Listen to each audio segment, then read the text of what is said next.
I've been here at Western for about 21 years and managed a number of research projects. And the past decade or so, I've been doing a lot of climate change modeling in the Nooksack basin. So as climate gets warmer and that snow line increases in elevation, the snowpack gets smaller, there's going to be less snowmelt that's going to be buffering stream temperatures, which obviously is going to impact aquatic habitat, salmon habitat. It could influence a reduction in stream flows, could be a water resource issue in terms of water availability in the streams for agriculture, for irrigation. So the Middle Fork and the North Fork headwaters reach up into Mount Baker. So they're being supported by high snowfields, by glacier ice, which again offers a buffer during the spring and summer months to keep that stream water cool. The maximum elevation in the South Fork and in the Skookum is about 7,000 feet. So it gets its snowpack is less, its snowpack is going to melt out earlier, and therefore the stream temperatures are going to be increasing at a higher rate than we'd see in the Middle Fork and the North Fork. The main heat input to a stream is solar radiation. Therefore, in order to mitigate that solar radiation input, it's very important to have a healthy riparian buffers along those stream corridors to ensure that there's enough shade to block that sun to keep the stream cooler.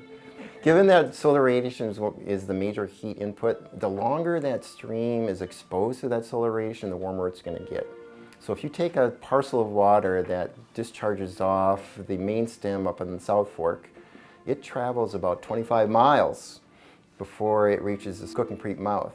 So it's had a lot of time to absorb heat. Skookum Creek, which is essentially, its headwaters are on the Sisters, which is again high elevation, and it's getting that snowpack melt. It only travels about 8 miles.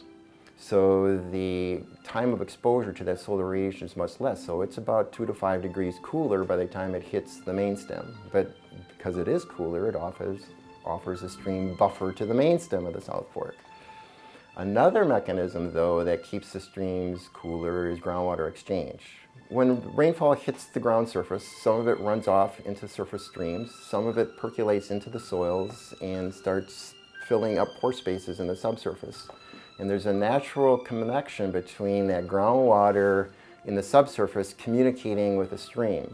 It can both discharge directly into the stream, or there's a concept called hyporeaic flow where surface water and groundwater are continually exchanging in near surface stream channel.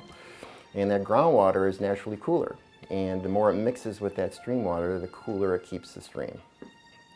If the land trust is able to acquire this landscape, and obviously it takes time to grow a healthy riparian buffer, so I would say in the next 50 to 100 years we'd see more old growth trees, higher trees providing more shade along these corridors.